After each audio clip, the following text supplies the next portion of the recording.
Class 11 के chapter समुच्चय sets के टॉपिक उप समुच्चय सब सेट पर बात करेंगे।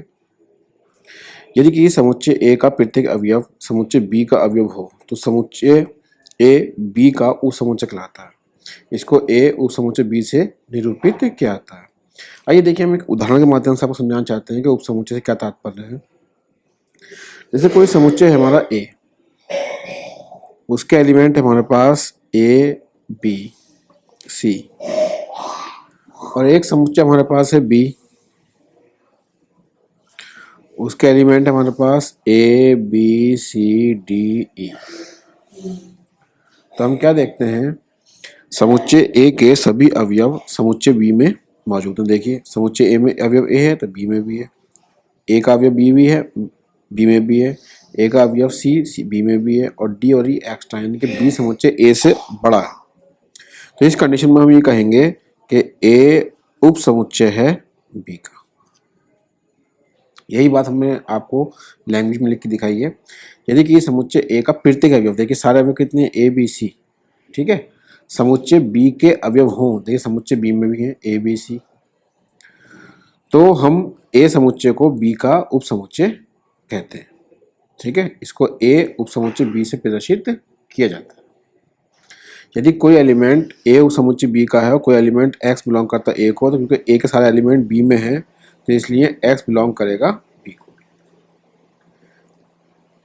और थोड़ा उदाहरण देखते हैं। जैसे सपोज कीजिए, यदि हमारे पास ए के एलिमेंट हैं, सपोज कीजिए ए बी और सी, और समुच्चय बी है, उसके एलिमेंट सपोज करिए सी ए और बी है, तो आप यहाँ क्या देखते हैं कि ए के एलिमेंट जो ए में है वो बी में भी है, जो ए में है वो बी में भी है, और ए में है वो बी में भी है, और दोनों बराबर नहीं, ए बी सी, यहाँ पर भी ए बी सी, फिर हम आगे पीछे है। तो इस कंडीशन में हम कह सकते हैं ए उप समुच्चय है बी का, ऐसे भी लिख सकते हैं, या बी उप समुच्चय ए का, या ए उप समुच्चय बराबर है बी के, या बी उप समुच्चय ए के बराबर है, या ए बराबर बी। इनमें से हम किसी भी रिलेशन को दर्शा सकते हैं। बेस्ट जो होता है वो इन ये और ये, इन तीनों में से कोई एक।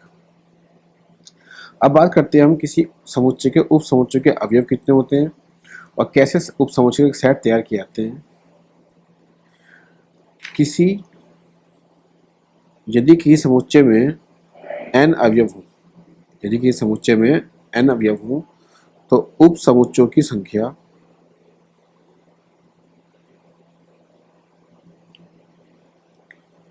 संख्या 2 की पावर n होती है। एक उदाहरण के माध्यम से समझते हैं हम। जैसे हमारा समुच्चय ए है, उसके एलिमेंट है हमारे पास ए और बी, तो उप समुच्चय कितने होंगे इसके,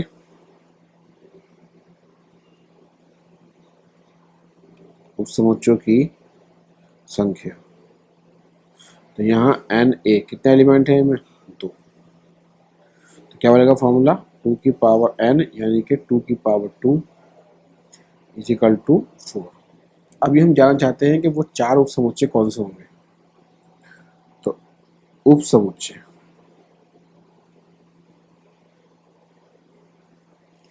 देखिए हर समुच्चय का उप समुच्चय हमेशा पहला क्या होता है, रिक्त। दूसरे में हम क्या लेंगे, उप समुच्चय में एक एलिमेंट, दूसरे में बी, और तीसरे में ए बी। यानी किसी समुच्चय का अगर ए बी एलिमेंट है तो उसको समुच्चय क्या होंगे, रिक्त। फाई समुच्चय में एक अवयव हो, समुच्चय बी अवयव हो, और अधिकतम दोनों। रिक्त से कम नहीं हो सकता और अधिकतम ए बी से नहीं हो सकता, इसके बीच में ही रहेंगे। यदि हमारे पास 3 एलिमेंट होते, यदि हमारे पास सेट होता,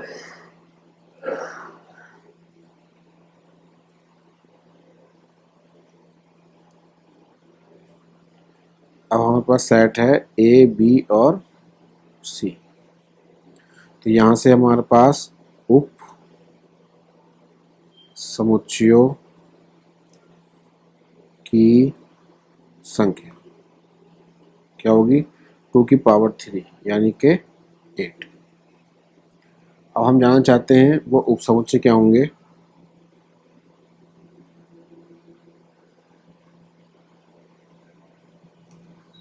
तो पहला क्या होता है हमेशा रिक्त, फिर हम क्या लेंगे सिंगल एलिमेंट लेंगे ए बी सी। अब लेंगे हम पेयर दो दो के जोड़े ए बी सी और सी है, और लास्ट में क्या होंगे कंप्लीट ए बी और सी। देखिए गिनती के लिए 8 हो गए होंगे, 1 2 3 4 5 6 7 8। इस प्रकार इस वीडियो के माध्यम से हमने आपको उपसमुच्चय टॉपिक को क्लियर किया है। उम्मीद करता हूँ आपको टॉपिक समझ में आ गया होगा। यदि आपको वीडियो अच्छी लगी तो लाइक कीजिए, शेयर कीजिए। इस वीडियो में केवल इतना ही। धन्यवाद।